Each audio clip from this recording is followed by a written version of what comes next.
A couple weeks ago, I used a section of paracord to tie up my phone during a long flight. During this flight, I used 3 different ways to tie up my phone, and that'll be a future video, but I did get this comment. Just curious, but also serious, do you keep a soft shackle for the unruly? What knots and what length of 550 would be ideal for passenger restraint in a bad situation? And I wasn't planning on making this video, but look what happened just this week. You need to sit down. It appears that an intoxicated passenger became unruly and started threatening the staff and other passengers. And if you look closely, it looks like she's holding a pair of plastic flex cuffs, but look what happens. He broke free multiple times. The voice recorder shows that the passenger gets free and even starts using the restraint as a weapon. Roger, hitting people with his own, it's a waist belt, right?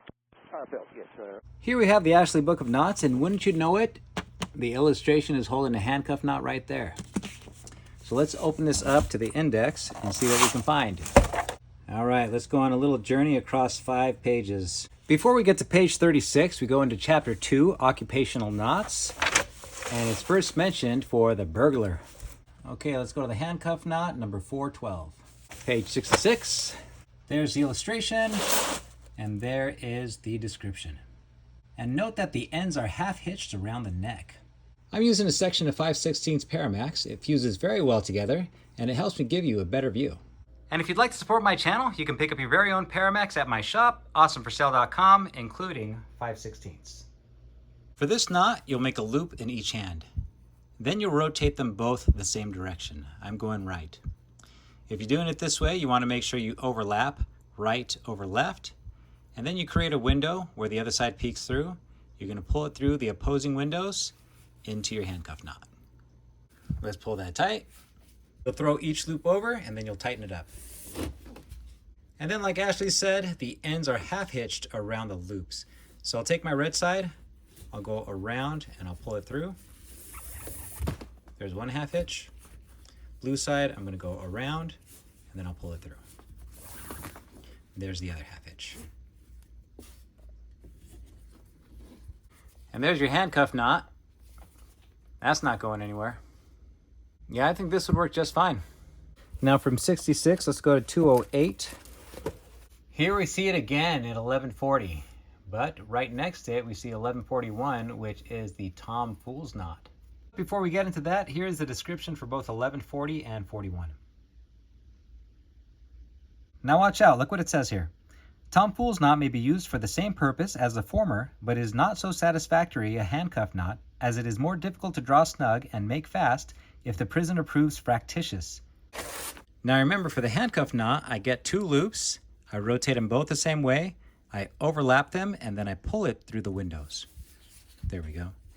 And you can see, as I pull it tight, the strands up top pull down on the strands down below. And let's say I'm adjusting this knot, I'm adjusting it. There we go. Now I'm trying to pull tight. That seems like it wants to hold. If I rotate my hands, it will slip out. But if I'm just going straight out, it does a pretty good job at holding. Now let's tie that Tom Fool's knot. We're going to tie the Tom Fool's knot just like this illustration here. For that drawing, we start with the large coil. We let the strand in the back hang down, and then we'll place our finger right inside there, okay? On this side, we're going to grab and hold it like this. Okay, let me open it up so that you can see what it looks like. See, there's my setup. And that's what it looks like. Okay, and then we just simply pull it through. Now with this Tom Fool's knot, you can see these strands do better at moving freely. And with this one, I can pull the strand straight back, but when I pull side to side, they're more likely to slip. Here's that handcuff knot, roll to the right, overlay and pull. Okay, this one is not so easy to pull with both strands. You have to go side to side. I just realized I skipped over 206. It does show it on the next page, 208. That's what we just covered. But let me show you what that one says. There's the same illustration we've seen before. And there you have the description. 371. All right, let's go on to the last one, 371. The Tom Fool's knot. This is also known in chapters 14 and 33. Here it is, 2292. Looks like it's just a different way to run the ends for the handcuff knot. All right, let's put this away. Now back to the question from Mock Is TV. I don't carry a soft shackle with me, but I do always have cord. Unless you're a first-class amateur, you're probably not going to have cord like this on you when you travel. You're more likely to have some shoelaces. So let's see how this knot ties in this shoelace. It's 52 inches long. I'm going to take 2 loops. I'm going to rotate them both the same way. I'll lay them on top of each other and then pull them through. Okay. Let's throw them over and then try to pull them tight. And let's just see how this works without tying around the necks. Now it looks like it can still slip. Fix that back up. And then we do a half hitch on one side, half hitch on the other side. All right, and that's supposed to be our finished handcuff knot. Let's see. Oh yeah, that's well secure. But then to undo it, you need a marlin spike. And since you're still here, here's a bonus. This is actually the same knot you use to pull a loose tooth. If you go in and pinch around and you create a lark's foot or a girth hitch, you can go in and do that a second time and you pull it through. Okay, so you have your lark's foot going around the strands of your rope there. And this is what you'd put around your loose tooth. You would tighten it down. There we go. You would tighten it down and then you'd pull on your tooth and everything cinches down as you're doing it.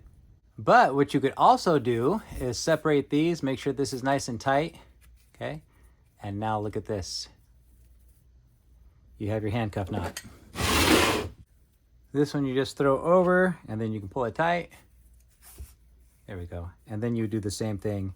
You would tie your overhand knot, or you would just tie a big overhand knot just like that and pull it through. Run your hand through and pinch, pull. Run your hand through and pinch and pull, okay? Then this is what you tighten up around your standing end, okay? Pull this and you have your handcuff knot.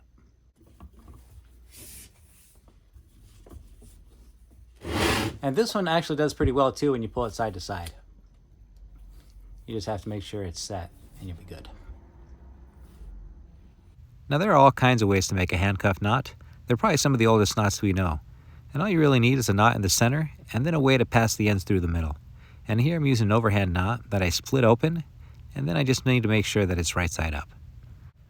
Once I pass the ends through the bottom, then I'm able to tie in another overhand knot on top, and this allows me to cinch it down without having to untie it, but also keep the tension.